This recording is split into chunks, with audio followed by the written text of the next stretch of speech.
3 histoires qui ont marqué l'histoire. Salut à tous, c'est Gaza, on se retrouve aujourd'hui dans une nouvelle vidéo dans laquelle je vais vous raconter des événements historiques qui se sont produits en lien direct avec les chefs d'État des plus grands pays du monde. Des événements qui auraient pu faire basculer la planète entière dans le chaos total. Quoi de mieux que de commencer à parler de l'histoire du pays le plus fermé et le plus à l'écart du monde extérieur, la Corée du Nord. Un pays connu pour ses lois hyper strictes avec lesquelles faut pas jouer sous peine de le payer par votre propre vie. Que vous soyez citoyen coréen ou un simple touriste, le résultat est le même. Avec tout le respect que j'ai pour les Asiatiques, avant de faire cette vidéo, je les voyais tous pareils, comme des petites personnes en taille, très sympathiques et accueillants, mais vous allez voir que dans les abysses de l'Asie se cachent des vrais monstres avec beaucoup de pouvoir qui n'hésitent pas à exécuter les gens au moindre faux pas. Après, faut pas généraliser, il y a des bons et des mauvais de partout, même si dans la politique, faut pas s'attendre à des anges.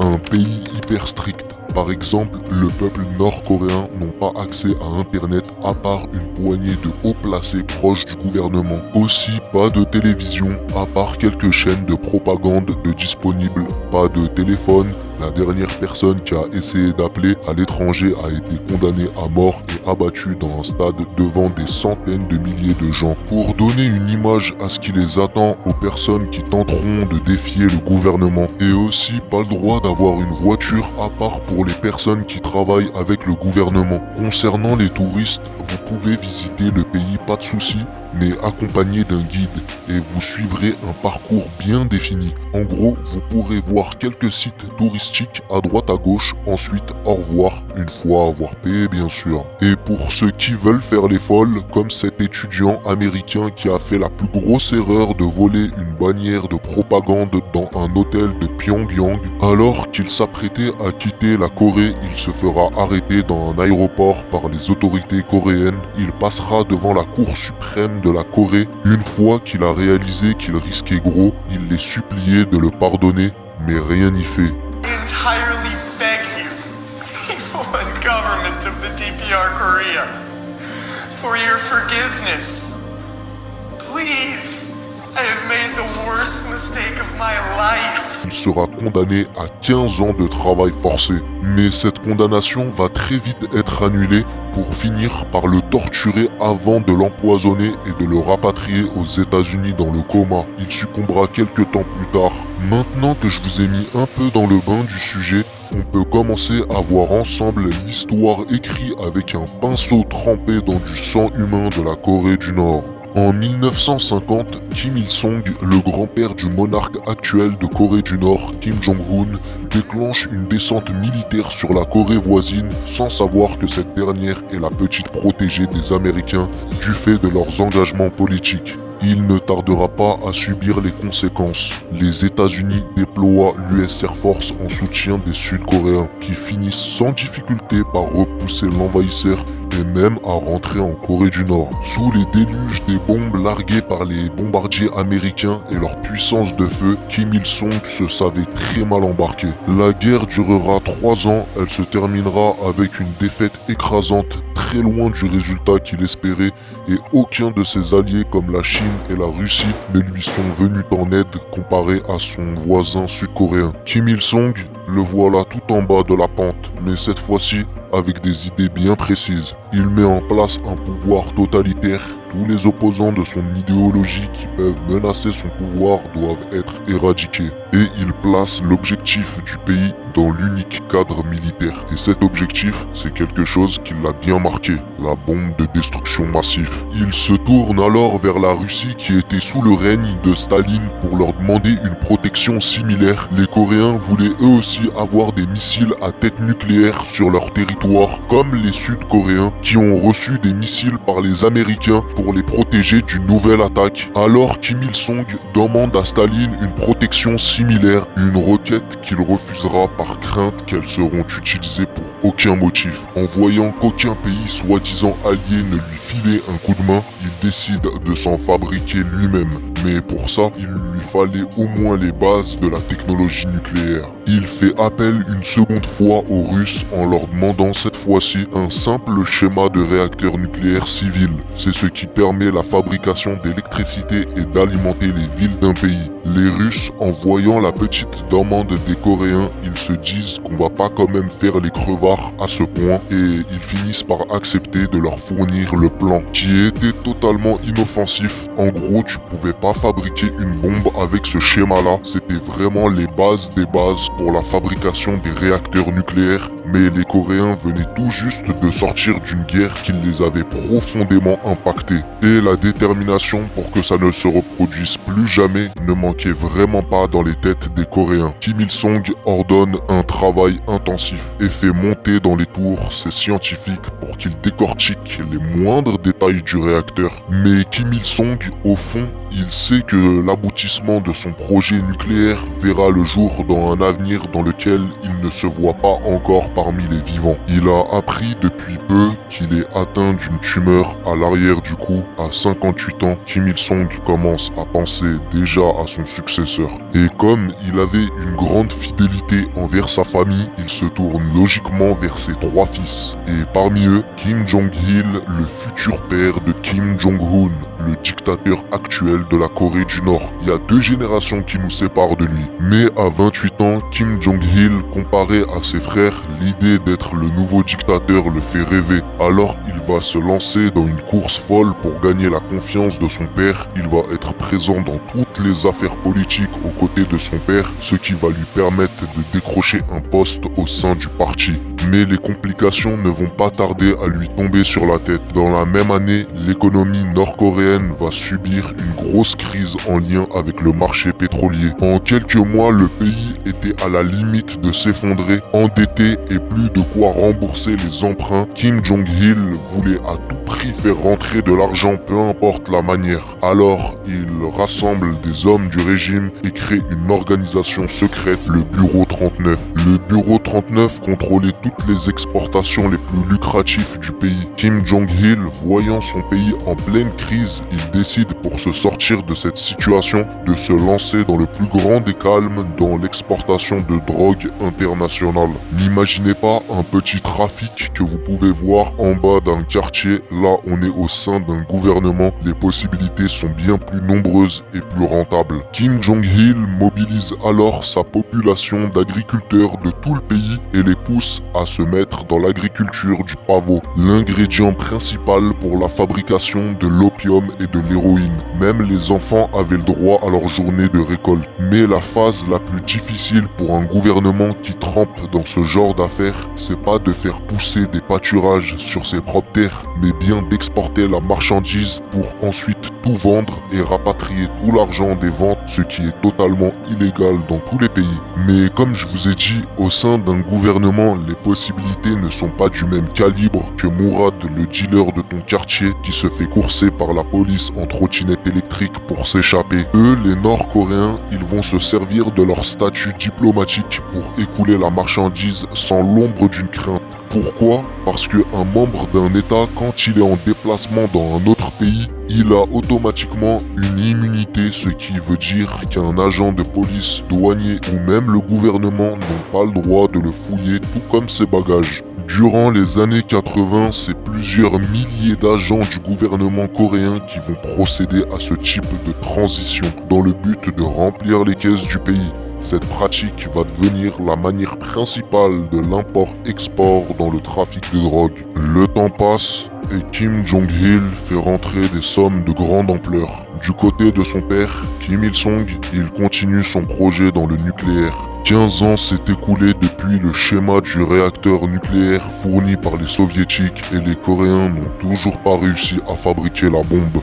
Mais ils sont tombés sur des importants schémas dans des documents britanniques en libre accès qui pouvaient leur permettre de de faire un réacteur civil comme militaire. Il suffisait de retirer le combustible et le transformer, ce qui pouvait leur permettre de fabriquer une bombe. À ce moment-là, les Coréens venaient de débloquer une étape majeure dans leur recherche. Vers cette même période, les Américains commençaient à soupçonner les Coréens de faire des recherches militaires visant à fabriquer des armes atomiques. Et même du côté des Soviétiques, eux aussi commençaient à soupçonner les Coréens de faire des recherches sur les armes atomiques. Faut savoir qu'il n'y a pas d'amis dans la politique. Même les pays que vous voyez à la télé qui se font passer pour des frères d'armes, faut savoir qu'en réalité, ils n'hésiteront pas à se mettre des coups pour prendre de l'avance sur l'autre. En gros, le monde de la politique est composé des pires personnes à qui tu ne pourras jamais faire confiance. Regardez par exemple les Soviétiques, ils étaient alliés avec les Nord-Coréens. Pourtant, ils ne voulaient pas voir les Coréens fabriquer des armes pour se défendre. Ils préféraient avoir un allié qui n'aura pas de répondant envers eux si ça venait à s'effriter un jour. Tout comme les Américains, eux aussi ne voulaient pas voir la Corée du Nord faire des avancées vers le nucléaire.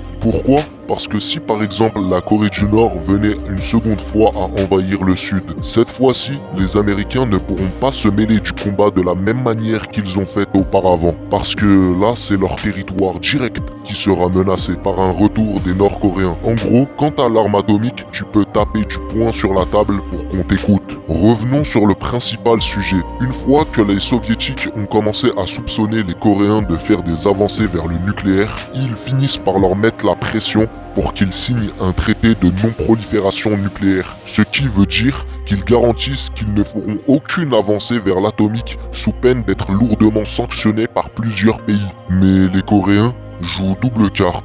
Ils signent le traité alors que sur le site de Yongbyon, ils continuaient les constructions des réacteurs nucléaires.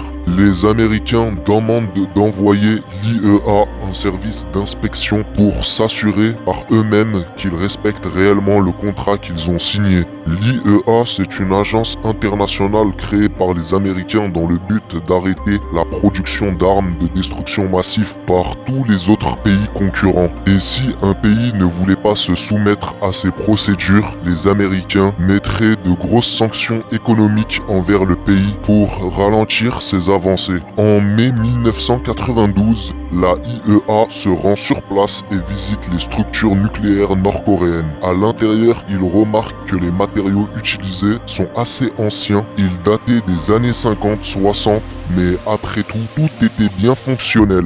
Mais durant la visite, il n'y avait rien qui les poussait à penser qu'ils utilisaient cette centrale à des fins militaires. Tout avait l'air d'être dans le cadre d'une utilisation pacifique. Convaincus de leur honnêteté, la IEA repart avec l'esprit satisfait et rassuré. Les Coréens le savent qu'ils ont fait un bon coup et qu'ils n'ont rien laissé paraître. Mais ce qu'ils ne savaient pas, c'est qu'à peine 2 mois plus tard, une nouvelle équipe de la IEA se rend sur place pour cette fois-ci des prélèvements et des analyses de particules sur les surfaces. Les résultats montraient la présence d'uranium et de plutonium. Ces composants servent à faire des bombes. Tous les résultats sont transmis à Washington qui prend l'affaire très au sérieux. Déjà qu'ils avaient des soupçons sur eux, après ces preuves-là, c'est devenu une évidence. Les États-Unis imposent immédiatement des conditions envers la Corée qui est de ne plus manipuler les déchets nucléaires comme le plutonium sans que l'IEA ne soit présente, mais les Coréens n'ont que faire de leurs conditions. Ils sont à la fin de leur projet et ils ne risquent plus grand-chose. La CIA obtient dans la même période des images satellites qui montrent des structures d'usines qui ne les rassurent vraiment pas. Ces structures ressemblent aux usines de traitement nucléaire qui servent à faire des bombes. Les Américains ont ensuite menacé la Corée du Nord d'une très lourde sanction s'ils continuaient et la Corée leur a répondu que si vous appliquerez ces sanctions, nous le prendrons comme un acte de guerre et nous transformerons Séoul en mer de flammes. À ce moment-là, c'était vraiment tendu. Les Américains essayaient d'ouvrir une négociation. Ils ne pouvaient plus se permettre d'attaquer la Corée du Nord comme en 1950. Les conséquences d'une attaque seraient juste catastrophiques pour les deux camps. Et ça, les États-Unis l'ont bien compris.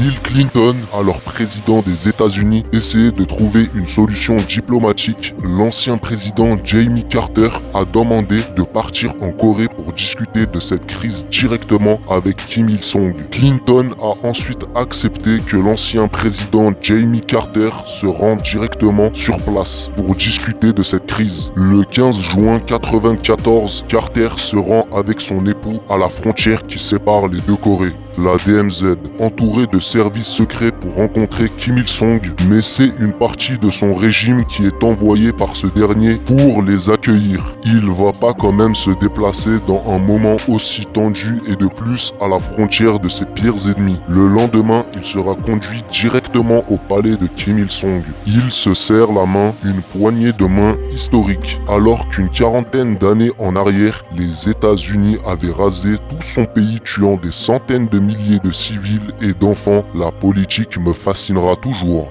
Jimmy Carter est venu dans le seul but de désamorcer la crise qui pouvait dégénérer du moment à l'autre. Mais Kim Il-sung ne résiste pas à la tentation de lui faire une petite visite des lieux et des monuments. Avec un petit sourire forcé, Jimmy Carter se plie à ses désirs. Ils prennent des repas ensemble, mais le temps presse parce que de l'autre côté, à Washington, sur la table du président, plusieurs propositions d'intervention lui sont présentées, comme de détruire le réacteur nucléaire avant qu'il soit en mesure de fabriquer des bombes atomiques. Mais la CIA avait un gros doute concernant la fabrication nucléaire des Nord-Coréens. Ils ne savaient pas s'ils avaient déjà fabriqué la bombe ou ils étaient en cours de fabrication. Tout type d'intervention de la part des Américains déclencherait une réplique destructrice des Coréens. Quelques jours plus tard, le président américain est sur le point de prendre sa décision finale de quelle intervention militaire va être appliquée, mais au même moment, le secrétaire d'État reçoit un appel de Jimmy Carter qui dit que les Coréens sont prêts à négocier et sont prêts à arrêter le traitement des déchets nucléaires. D'après eux, c'était qu'un moyen d'ouvrir les négociations avec les Américains. Clinton se sent soulagé d'entendre cette nouvelle qui empêchera une intervention qui fera de lourds dégâts. Voyant que la Corée du Nord se soumet à eux, l'intervention finit par être annulée. Mais le petit malin Kim Il-sung, c'était tout ce qu'il voulait, gagner du temps. Alors il s'était dit, pourquoi compromettre les dernières avancées en tenant tête aux Américains? Faisons-leur croire qu'on voulait juste négocier avec vous et qu'on est prêt à nous soumettre à vos conditions. Et cette méthode va fonctionner. Mais quelques jours après, il jette un petit coup d'œil derrière le travail de son fils, Kim Jong-il, qui avait une partie du pouvoir, et c'est là qu'il se rend compte que le pays est à la limite de la crise financière. Plusieurs usines avaient du mal à tourner et même la distribution de nourriture n'alimentait pas correctement le pays. Malgré les nombreux trafics qu'il a mis en place, Kim Jong-il,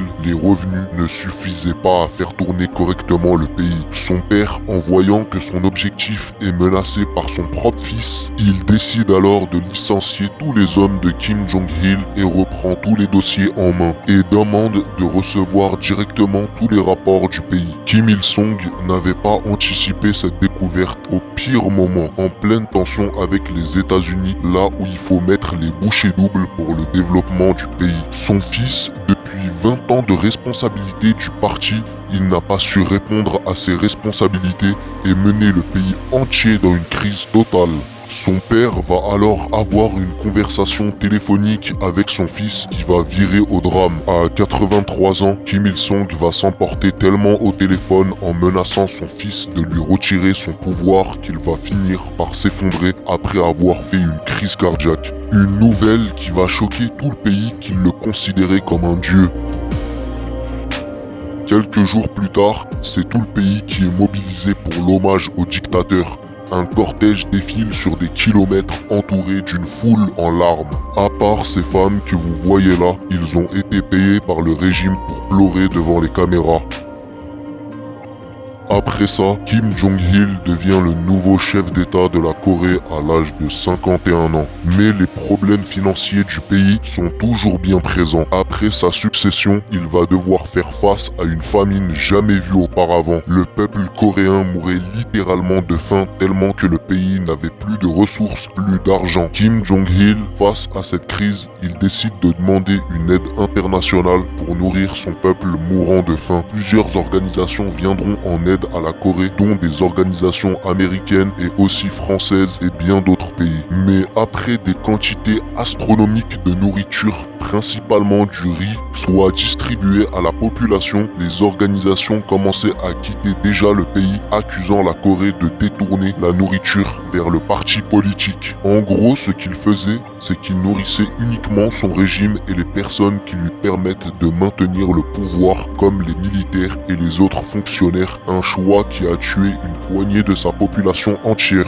Mais malgré cette crise, le programme militaire nord-coréen continuait d'avancer avec son trafic de drogue qui a pris de l'ampleur dans les années 90, avec l'arrivée de nouvelles drogues encore plus convoitées que l'héroïne des années 80. À cette période, les revenus nord-coréens explosaient les scores, on comptait les profits en milliards. Et c'est ce qui a permis la continuité de leur programme militaire. C'était vraiment l'objectif absolu du pays, quitte à laisser son propre peuple mourir de faim. Ça vous donne une petite idée du traumatisme qu'ils ont eu lors de la guerre du 38e parallèle face aux Américains en 1950. Kim Jong-il maintient toujours avec détermination le programme de son père, mais à 51 ans, il avait 3 fils et parmi ces 3 fils, un certain Kim Jong-un. Il les avait gardés depuis toutes ces années dans l'ombre des projecteurs. Dans la plus grande des discrétions, le peuple coréen ne savait même pas leur existence. De plus, ils sont tous issus de femmes différentes, ce qui donne pas une bonne image en Corée. Alors il a préféré de les éloigner de toutes ces affaires politiques. Kim Jong-un, durant son enfance, il n'a manqué de rien. Il a grandi entouré de gardes du corps et de domestiques pour s'occuper de lui. Il avait tous les jouets qu'il souhaitait. D'après les dires, il a commencé à conduire une vraie voiture de luxe avec un intérieur adapté dans le jardin de sa résidence à l'âge de 3 ans.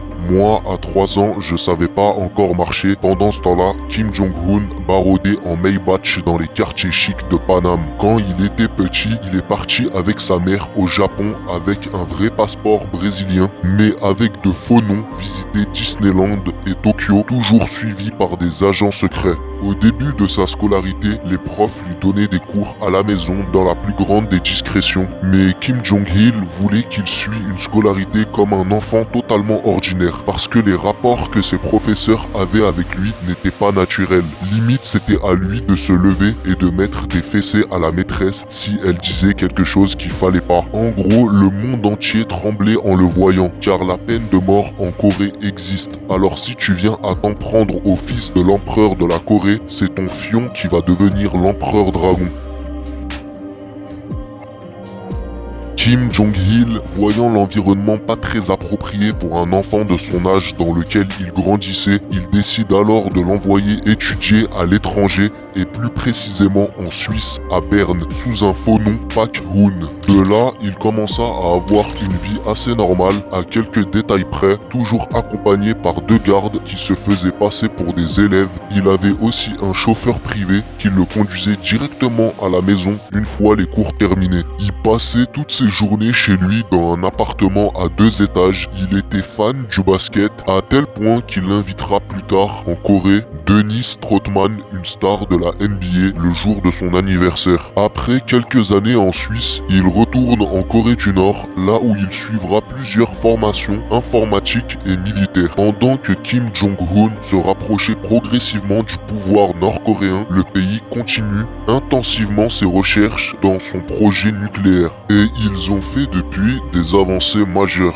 Malgré que le pays est toujours espionné par les services secrets américains qui ne veulent surtout pas les voir progresser dans leurs recherches militaires, la CIA ont découvert en 2004 qu'un scientifique pakistanais nommé Abdul Kader Khan, qui aurait fourni plusieurs centrifugeuses à la Corée en leur expliquant le fonctionnement de ces appareils qui permettent d'enrichir l'uranium pour fabriquer des bombes. Il sera arrêté par la suite et reconnaîtra tous les faits qui lui sont reprochés, mais il faut savoir qu'Abdul Kader Khan, c'est le père fondateur de la bombe nucléaire pakistanaise. C'est le plus grand scientifique du pays dans le milieu nucléaire. Grâce à Abdul Kader Khan, les Coréens ont commencé à produire leurs propres centrifugeuses à l'aide de celles qu'ils ont reçues du Pakistan. En apprenant Apprenant cette nouvelle, les États-Unis ont bloqué l'argent des banques à l'étranger utilisé par les Coréens pour essayer de les ralentir un maximum dans leurs projets, mais c'est bien trop tard. Quelques jours après, les Coréens ont le plaisir de faire un communiqué public qui dit qu'ils ont réalisé le premier essai nucléaire qui a été une réussite. Une nouvelle qui va commencer à faire trembler les Américains qui comprenaient rien de ce qu'il se passait. Pourtant, ils ont tout tenté pour leur mettre des bâtons dans les roues, mais les Coréens semblaient inarrêtables. À ce moment-là, les États-Unis avaient comme chef d'État George Bush qui était débordé d'un côté avec l'envahissement qu'il avait ordonné en Afghanistan et en Irak, et d'un autre côté avec la menace coréenne qui prenait de l'ampleur en Asie. Mais malgré toutes ces bonnes nouvelles concernant les avancées militaires du régime, Kim Jong-il souffrait de pas mal de problèmes de santé, problèmes cardiaques, pression artérielle et bien d'autres. En août 2008, il est frappé d'une attaque cérébrale. Il finira par s'en sortir miraculeusement, mais dans sa tête, le temps presse pour désigner son successeur. Il compte appliquer la tradition familiale, qui est de mettre au pouvoir le fils, qui par la suite mettra à son tour le sien, ce qui maintiendra la lignée des Kim au sommet du pouvoir coréen. Il avait le choix avec ses deux fils, Kim Jong-un et Kim Jong-nam, qui était l'aîné, donc le mieux placé normalement pour la succession. Mais aux yeux du père, il n'avait pas les traits du vrai leader. Il était souvent aperçu en visite chez le géant voisin chinois. Il voyageait beaucoup, il ne semblait pas être intéressé par son pays, ce qui lui faisait pas bonne réputation. Donc son père s'est tourné vers le plus petit, Kim Jong-un, qui le voyait plus encadré, et de plus, il avait passé plusieurs formations militaires dans le pays, donc son père avait confiance en lui. Et quelques jours après, il le choisit comme successeur. Il informe tous les cadres du régime que son plus petit-fils, Kim Jong-un, deviendra le nouveau dictateur de la Corée. Mais à ce moment-là, personne ne savait le développement foudroyant que va connaître le pays sous son commandement et susciter la colère des plus grandes nations internationales.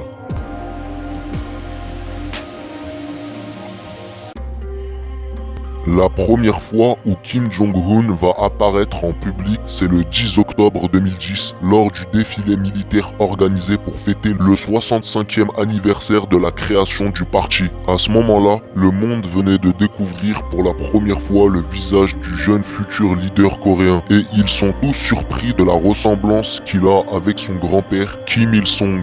La même coupe, la même corpulence et le même visage. Kim Jong-il commençait à bâtir un entourage de haut placé autour de Kim Jong-un pour l'aider à ses débuts au pouvoir. Et parmi cet entourage, son oncle Yang Sang-taek, un très haut placé du parti qui s'occupait de toute l'économie du pays et les échanges commerciaux avec la Chine. Il subira par la suite les folies du nouveau dictateur. En 2011, Kim Jong-il meurt d'une crise cardiaque, une nouvelle qui fait trembler tout le pays. Le jour des funérailles, Kim Jong-un est à la tête du convoi. Il marche auprès de la voiture qui transportait son père, suivi par plusieurs hommes en noir. Tous font partie du groupe sélectionné par son père pour l'accompagner dans ses premières années au pouvoir. Et juste derrière lui, son oncle Yang Sang-taek. À ce moment-là, le monde le sous-estimait. Il le voyait trop jeune pour diriger le pays et répondre à la hauteur des prestations. Mais il ne va pas tarder à mettre les choses au clair. Il va commencer à commanditer une série d'assassinats dans son propre régime. C'est tout aussi simple. Toutes les personnes les plus influentes du parti politique qui pourraient me faire de l'ombre doivent mourir. Son but, c'est d'avoir le total pouvoir du pays, à commencer par celui qui s'occupe des finances, son propre oncle, Yang Sang-taek. Pendant une réunion du conseil, il ordonne son arrestation en le faisant passer pour un traître et d'être un corrompu. Il sera exécuté quelques jours après son jugement. Il ne s'arrête pas là. Il ordonne l'exécution de plusieurs hauts cadres alors que de base, son père les avait mis à ses côtés pour l'accompagner dans ses premières années au pouvoir. Mais il les voyait tous comme des menaces qui pouvaient lui compromettre son commandement. Mais ce nouveau personnage qui se gêne pas à tuer tout ce qui lui plaise pas dérange les gros voisins comme la Chine qui ont commencé à élaborer un plan pour remplacer Kim Jong-un par son dernier frère Kim Jong-nam qui passait tout son temps en Chine. De plus, il était favorable à plusieurs lois du parti chinois, ce qui les arrangeait vraiment. Mais Kim Jong-un, en apprenant la nouvelle, il ordonne quelques temps après l'assassinat de son frère Kim Jong-nam alors qu'il était dans l'aéroport de Kuala Lumpur en Malaisie. Il est suivi par 2 femmes, puis une d'entre elles se jette sur lui en lui mettant les mains sur le visage et repart aussitôt comme si de rien n'était. Kim Jong-nam a trouvé ça très bizarre, alors dès qu'il a rencontré des agents de police, il leur raconte les faits et les ramène sur les lieux où ça s'est produit, mais à peine quelques minutes après, il s'effondre au sol en arrêt respiratoire. Il finit par décéder sur les lieux. Les autorités malaisiennes ont détecté sur son visage du VX, un fort poison qui agit directement sur le système nerveux. Accrochez-vous les gars, je vais me transformer en expert comptable pour vous expliquer en détail les effets du poison. C'est trop impressionnant, vous allez voir. Pourquoi le VX est aussi mortel? Parce qu'il bloque la transmission d'informations nerveuses jusqu'aux organes. En gros, par simple contact ou même inhalation, le VX pénètre directement la peau en contaminant le sang qui est transporté jusqu'au système nerveux et c'est là que les ravages commencent. Le poison va ensuite empêcher l'accès d'une enzyme qui permet de détruire un neurotransmetteur qui alimente les efforts musculaires du corps humain. Donc, ce qui va logiquement se passer, c'est que d'un côté, nous avons des neurotransmetteurs qui arrivent aux muscles, mais aucune enzyme n'est là pour éliminer ces derniers. Donc ça va créer une surdose et des contractions musculaires incontrôlables. Le corps va sécréter de la sueur, des larmes, de la salive. Ensuite, les derniers symptômes finaux seront des convulsions, la paralysie respiratoire et puis la mort. Tout ça en quelques minutes. C'est ce qui est arrivé à Kim Jong-nam. Il sera déclaré mort quelques heures après. Ensuite, la Malaisie et la Corée du Nord vont rentrer dans une relation très tendue. D'un côté, la Malaisie accuse la Corée du Nord d'avoir commandité son assassinat sur ses terres et de l'autre côté, la Corée affirme n'y être pour rien en demandant à la Malaisie de leur transférer le corps. Une requête qu'ils refuseront dans un premier temps pour ensuite finir par accepter après avoir trouvé un accord. Faut savoir que la Corée du Nord fait partie des pays les plus actifs dans les assassinats de membres politiques. Ils ont des groupes de commandos spécialisés dans les assassinats ciblés et ils ont tout type de manière d'éliminer les victimes dans la plus grande discrétion. C'est sûrement ce qu'il s'est passé avec Kim Jong-nam. Les autorités malaisiennes ont vu avec les caméras de surveillance 4 hommes nord-coréens accompagner les 2 femmes avant les faits. Ils ont bizarrement tous quitté le pays le jour de l'assassinat. En assassinant son demi-frère, Kim Jong-un fait passer un message très clair à la Chine. Mais pas qu'à la Chine, ce message impacte tous les autres pays bien plus hostiles que la Chine comme les États-Unis. Mais le message n'est pas suffisant aux yeux de Kim Jong-un. En août et en juillet 2017, la Corée du Nord ont effectué leurs 2 premiers lancements d'un tout nouveau missile intercontinental hyper moderne qui a une portée de tir qui couvre une partie des États-Unis. L'aboutissement de plusieurs générations. Dans la même année, une année d'ailleurs très tendue avec les Américains, ils publient une petite séquence rendue publique d'une bombe nucléaire frappant les États-Unis, ce qui va faire réagir le président américain Donald Trump à cette menace jamais vue auparavant. North Korea best not make any more threats to the United States. They will be met with fire and fury like the world has never seen.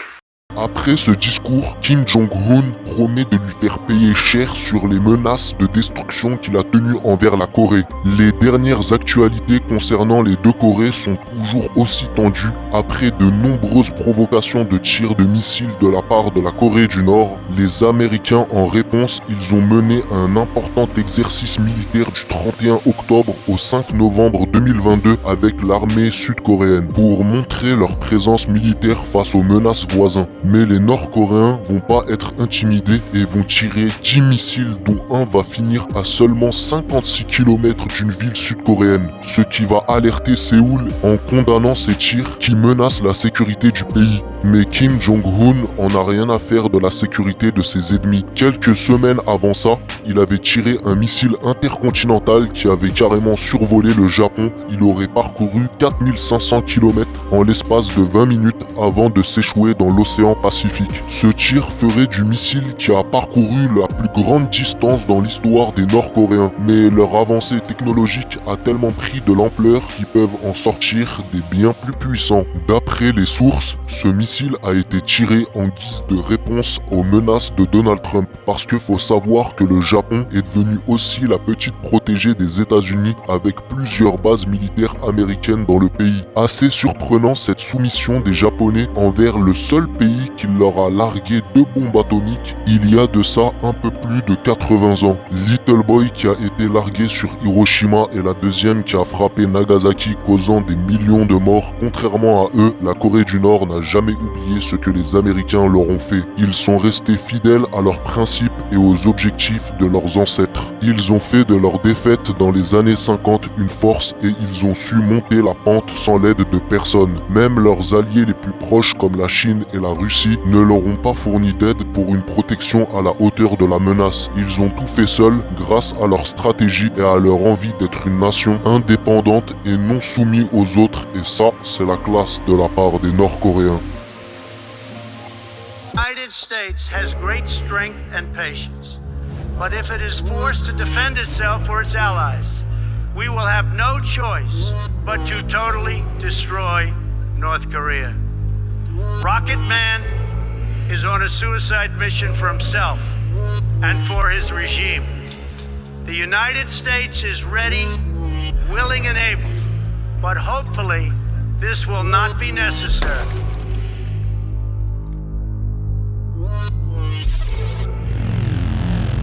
La catastrophe nucléaire évitée de peu à Cuba de Fidel Castro.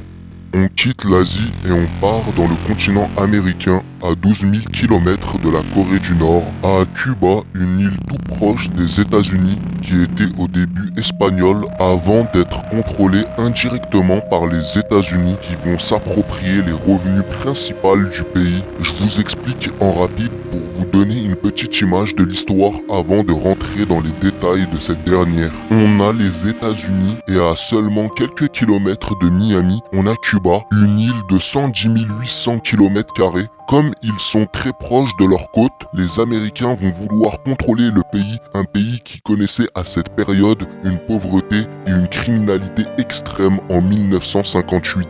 Le régime soumis à la politique américaine à Cuba tombe après une révolte du peuple menée par Fidel Castro qui va devenir le nouveau gérant du pays. Ensuite, il va progressivement se rapprocher de l'URSS qui était à cette époque en pleine tension politique avec les États-Unis. Après avoir pris connaissance des intentions politiques du nouveau dirigeant de Cuba qui n'hésitait pas à se battre au premier front dans les champs de bataille, les États-Unis décident de couper toute relation commerciale avec l'île dans le but de les étouffer et de préparer discrètement un assaut contre le régime de Fidel Castro. Mais les soviétiques vont leur venir en aide et vont venir à quelques kilomètres des côtes américaines avec des navires de guerre transportant des missiles nucléaires accompagnés de plusieurs sous-marins, tous équipés d'armes de destruction massive. Et c'est là que l'histoire va devenir très délicieuse. Merci. Hambourg.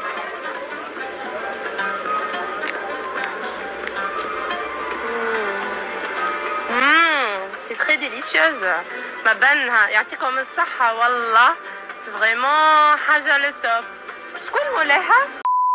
On est alors en 1898, Cuba viennent de prendre leur indépendance et marquer la fin de l'occupation des colons espagnols. Et à partir de là, les États-Unis vont placer l'île de Cuba sous protection militaire et installer plusieurs camps de concentration comme la plus connue, le Guantanamo. Et plus le temps passe, plus le pays pays va dépendre entièrement du commerce et des importations industrielles tournées vers les États-Unis, ce qui va leur permettre d'asseoir une plus grande influence politique envers Cuba. En 1952, le colonel Fulgencio Batista prend le pouvoir du pays après avoir réussi un coup d'État à l'aide de l'armée et avec l'appui des Américains, il instaure une constitution politique à l'image de celle des États-Unis. À quelques détails près, comme il était proche du milieu mafieux, il fait place à toutes les activités illégales, blanchissement d'argent, trafic de drogue et corruption. La situation sur l'île devenait de plus en plus critique et tout ça ne préoccupait pas les États-Unis, qui prenaient en considération uniquement leurs intérêts politiques et commerciaux en rapport avec Cuba.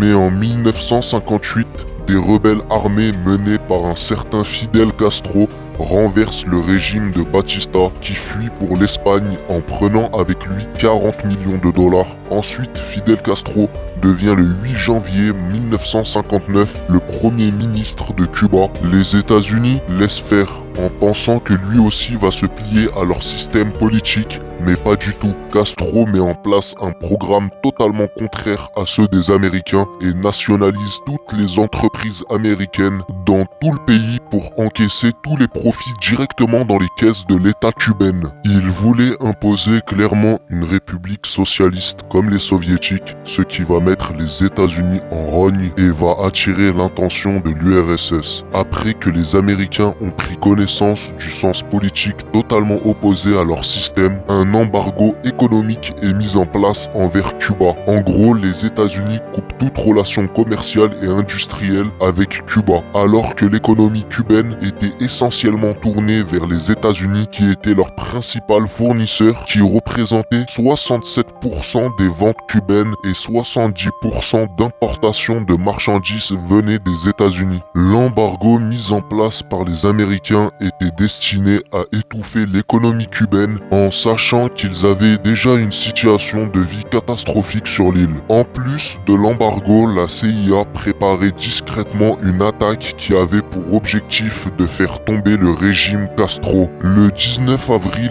1961, le débarquement dans la baie des Cochons, 1500 Cubains anti-Castro, tous équipés et armés par la CIA, partent en direction de Cuba. C'est le carnage. L'information de l'assaut préparé par la CIA est parvenue aux oreilles de Castro bien avant son déclenchement. Tout a été anticipé, l'armée de Castro les attendait tous sur l'île avant de les prendre tous par surprise. La mission menée par la CIA a été un fiasco pour les Américains. Rien n'y fait. Tout ce que les Américains font ne mène à rien. Et au contraire, les relations diplomatiques et commerciales entre l'Union soviétique et Cuba ont évolué plus que jamais.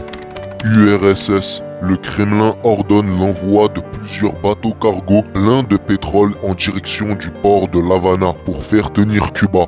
Après ça, la relation avec les Américains va devenir tendue. Les États-Unis de leur côté vont répondre par la force et vont placer 30 missiles Jupiter à tête nucléaire en Italie et 15 en Turquie, tous orientés vers l'URSS. Faut savoir qu'ils sont tellement destructeurs les missiles nucléaires que les pays qui les détiennent font tout leur possible pour être le plus proche du pays ennemi, pour être le premier à toucher l'autre. On avait parlé des missiles de la Corée du Nord. Vous reconnaissez que c'est assez impressionnant, non? Attendez de voir celui qui est à la tête du classement des missiles intercontinentaux. Le plus grand des missiles intercontinentaux, c'est le R-36 soviétique. Il fait 32 mètres de hauteur et pour le dernier modèle, c'est le R-36M2 qui peut emporter avec lui 10 têtes nucléaires de 400 kilotonnes de TNT. Regardez-moi ce truc. Au début, j'avais cru que c'était un sous-marin, mais c'est bien un missile. Il peut atteindre une vitesse de 28 000 km/h. Durant son trajet, le missile va se détacher de plusieurs modules comme une fusée pour qu'à la fin, il ne reste plus que la tête du missile contenant les ogives nucléaires. Ensuite, la dernière étape, c'est quand la tête nucléaire rentre dans l'atmosphère comme un astéroïde avant de s'écraser et de faire des dégâts qui ne concernera pas seulement le pays touché, mais bien toute la planète.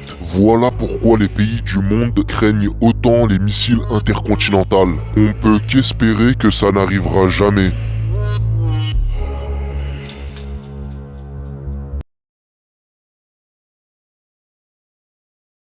Après que les Américains ont placé des missiles en Italie et en Turquie, les Russes vont vouloir répondre de la même manière. Et c'est ce qui va progressivement faire monter la tension. Le chef du gouvernement soviétique, à ce moment-là, c'était Nikita Khrouchtchev qui va se mettre d'accord avec Fidel Castro pour installer sur l'île de Cuba des missiles nucléaires. Concernant Fidel Castro, pour ceux qui ne le connaissent pas bien, durant la période dans laquelle il était à la tête du pouvoir, il a aidé plusieurs pays en difficulté d'Amérique du Sud et plusieurs pays africains en envoyant de l'armement, des soldats et même de l'argent. Et il a subi, d'après des sources en lien avec le mouvement Castro, plusieurs centaines de tentatives d'assassinat organisées par la CIA sans jamais parvenir à le tuer.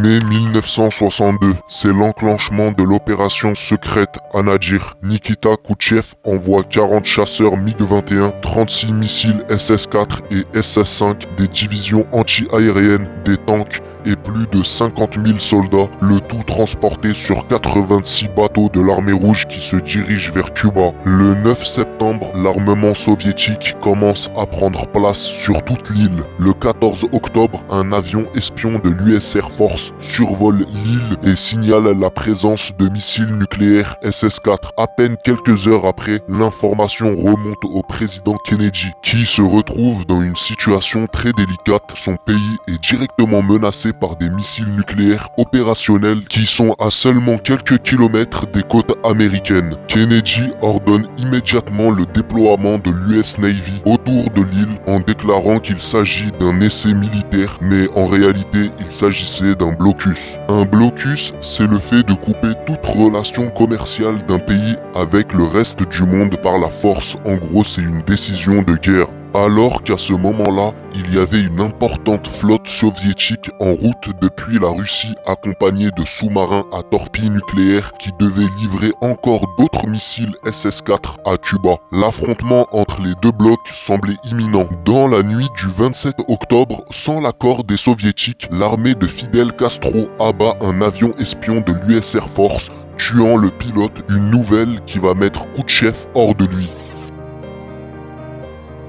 Washington, toujours en octobre 1962, le président Kennedy tient un discours télévisé. Il prévient les soviétiques que les États-Unis ne vont pas rester passifs et vont répliquer à la menace, et si les missiles ne sont pas retirés dans les prochaines heures de Cuba, les États-Unis vont intervenir militairement sur l'île. Le message est clair. À ce moment-là, l'armée des États-Unis était en état d'alerte de niveau 2, en sachant que le niveau 1 veut dire que le pays est officiellement en guerre. Mais Khrouchtchev a ses idées en tête et il est bien déterminé à montrer que les soviétiques ne craignent pas les États-Unis. Dans la même période, un avion de l'US Air Force photographie des bateaux transportant de l'armement en direction de Cuba. Kennedy ordonne un blocus de 800 km de l'US Navy qui attend de pied ferme les bateaux russes. Le premier groupe de navires russes arrive sur place, en face de plusieurs centaines de navires de guerre américains qui font barrage et qui ont ordre d'ouvrir le feu s'ils viennent à forcer le passage. La situation était tellement tendue que les États-Unis avaient préparé leur site de lancement de missiles nucléaires prêts à être utilisés. La Troisième Guerre mondiale n'a jamais été aussi proche. À ce moment-là, un simple geste hostile des deux camps pourrait faire rentrer les deux pays dans une guerre qui aurait sans doute changé le cours de l'histoire de l'humanité. La flotte russe s'immobilise en attendant les ordres des supérieurs. Invisibles dans les radars, les sous-marins qui les accompagnaient passent de l'autre côté du blocus de l'US Navy. Mais ils sont rapidement détectés par l'US Navy, alors plusieurs destroyers les prennent en chasse et leur balancent des grenades sous-marines inoffensives pour les forcer à remonter à la surface. Mais les alarmes des sous-marins ne font pas la différence avec les grenades d'entraînement et ceux de guerre.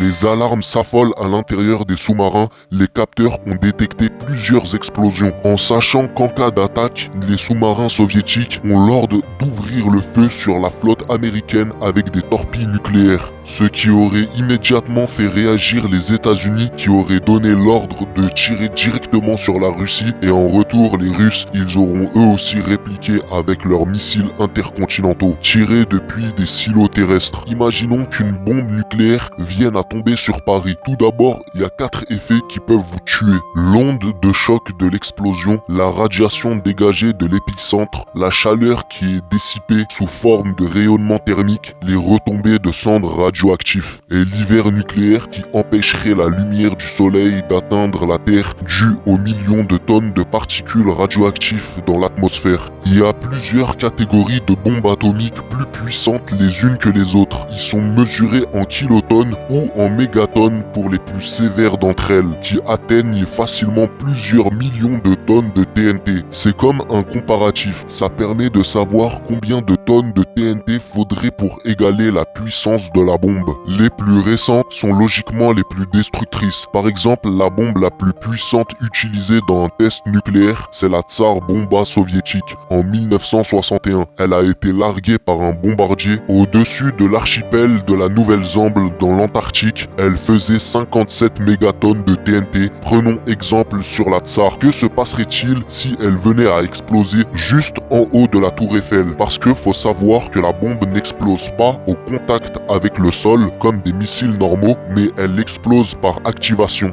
Déjà, la tour Eiffel n'existerait plus, elle aurait fondu complètement à l'épicentre de l'explosion, ça veut dire à l'endroit même où la bombe aurait explosé. La température dépasserait les 10 000 degrés, ce qui est largement suffisant à faire fondre le fer qui constitue la tour Eiffel. Dans un rayon de 35 km, toutes les personnes exposées périssent calcinées instantanément dû au rayonnement à plusieurs milliers de degrés. Sur cette photo prise au Japon après l'explosion d'Hiroshima, on voit l'ombre d'un homme qui a complètement disparu en laissant son ombre sur le mur en bois. Malheureusement, c'est ce qui est arrivé à plusieurs centaines de milliers de Japonais qui étaient dans la zone rouge de l'explosion, alors que l'explosion d'Hiroshima est 3000 fois moins puissante que la Tsar Bomba. Regardez par exemple cette femme qui a survécu elle aussi à l'explosion d'Hiroshima. Malgré d'être bien loin de la zone rouge, elle a subi des brûlures sévères. Mais le plus impressionnant, c'est que les brûlures ont pris les formes des motifs de couleur foncée de sa robe parce que les couleurs sombres, comme le noir, absorbent la lumière alors que les parties claires ont reflété la lumière et l'ont protégé des brûlures. Vous voyez le cercle rouge? Bah, si vous êtes à l'intérieur, c'est terminé pour vous. Et si vous avez la chance d'être à l'extérieur, on va dire à plus de 100 km par exemple, c'est quand même assez loin pour être tranquille et tirer les rideaux avant de faire une petite sieste. Pas du tout, vous subirez d'importantes brûlures au 3e degré. Ça, c'est les brûlures au 1er degré.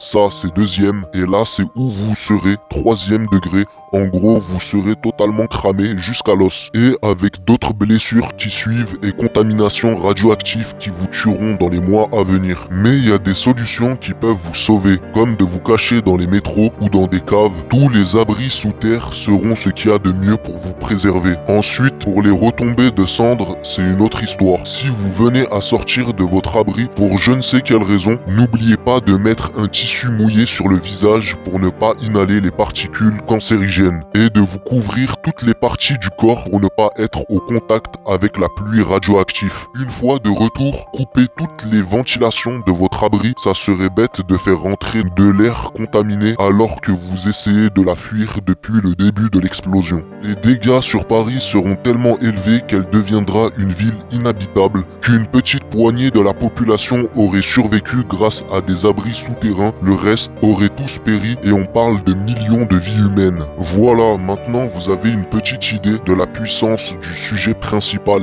Revenons sur notre histoire. Après que les alarmes dans les sous-marins soviétiques commençaient à s'affoler suite aux explosions détectées, le capitaine du vaisseau garde son sang-froid et ne tire pas parce qu'il le sait. En cas de tir d'une torpille nucléaire, les conséquences sont immenses. Il patiente en attendant les ordres du Kremlin. Du côté de Khrouchtchev, après un long moment temps de réflexion, ils décident de proposer un deal à Kennedy. Ce deal, c'est de retirer tous les missiles américains qui menacent l'URSS qui ont été placés en Italie et en Turquie et de ne plus jamais tenter d'envahir Cuba, en gros de les laisser imposer leur politique en échange du retrait des missiles à Cuba. Le message part directement à Washington pour terminer dans les oreilles de Kennedy. En apprenant cette requête, il accepte le deal, en n'oubliant pas de dire qu'il a fait le bon choix. Puis la flotte russe reçoit l'ordre de retourner et aux 50 000 soldats présents sur l'île de désinstaller l'armement et les missiles de Cuba. Le lendemain matin, Khrouchtchev annonce publiquement le retrait des missiles à Cuba,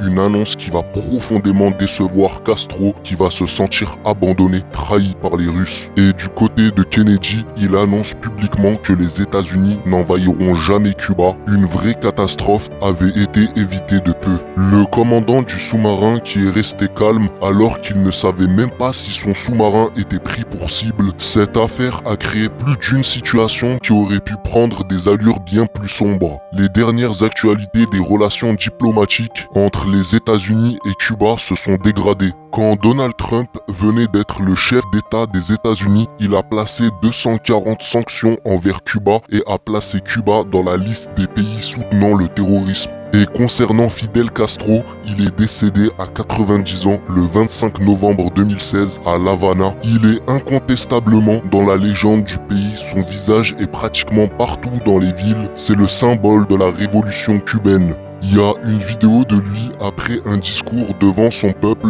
quand soudain il trébuche et tombe.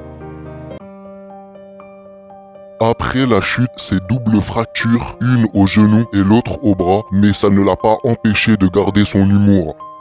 Maintenant, je suis très curieux de voir les photos prises par la presse internationale. Elles feront certainement la une des journaux demain. Voilà comment se termine l'histoire de Cuba qui est passée à rien de faire rentrer en guerre les deux puissances mondiales. Mais ceux qui méritent le plus de respect, c'est le peuple qui n'a pas hésité à prendre les armes contre un gouvernement qui s'en fichait complètement de son peuple. Tenir à tout prix Dunkerque, la guerre infernale de la France face au Troisième Reich. Quelque temps avant la Seconde Guerre mondiale, le Führer venait d'être à la tête du Troisième Reich et il ne tardera pas à faire fureur. Quelques années après sa montée au pouvoir, Hitler commence à annexer les pays d'Europe, bien placés pour faire peur à tous les pays voisins, y compris l'URSS, qui ont tenté de signer une alliance de paix avec les nazis dès le début des envahissements. Mais Hitler a fini par rompre l'alliance, sa soif de conquête était plus forte que lui. À cette époque, l'Allemagne nazie était en avance dans tous les domaines. C'était clairement la référence dans la science mondiale. Ils avaient les meilleurs physiciens et scientifiques, à tel point qu'ils gagnaient année après année les prix Nobel des meilleurs intellectuels au monde. Et parmi ces physiciens et scientifiques, un certain Albert Einstein, qui fuira le pays pour les États-Unis après avoir pris connaissance des ambitions nazies. Pour vous donner une petite idée de leur avance sur les autres pays voisins, ça c'est un canon français. Pas mal, non? Du côté des Anglais, c'est quand même mieux, on est d'accord. Maintenant, voyons voir ceux de la Wehrmacht. Un monstre de 1300 tonnes d'un calibre 800, le tout transporté sur voie ferrée. Malgré qu'il a été peu utilisé, sa puissance de feu était complètement folle. Il avait réussi à détruire un dépôt d'armes soviétique qui était sous 30 mètres de roche. La puissance de feu penchait clairement du côté allemand. Hitler était incontestablement à la tête d'un pays de haut rang. 1er septembre 1939, l'armée nazie envahit la Pologne. Sans déclaration de guerre, la France et le Royaume-Uni, se sentant menacés, ils déclarent la guerre à l'Allemagne le 3 septembre. Mais la France ne veut pas attaquer. Elle adopte une stratégie de défense sur toute la ligne de leurs frontières. Cette défense longue de plus de 400 km s'appelle la ligne Maginot, qui disposait des canons tourelles les plus modernes et efficaces de leur époque. C'était pas des canons de la taille des nazis, mais très efficaces pour leur utilisation défensive. La ligne Maginot française avait une efficacité confirmée à la hauteur de la réputation qu'elle portait, d'une ligne de défense infranchissable. Mais le Führer avait tout le matériel et le stratège pour leur poser problème. avec 7000 canons, 2574 chars et 4020 avions de chasse côté allemand. Et du côté français, en comptant l'aide des Anglais et des autres alliés, on comptait 14 000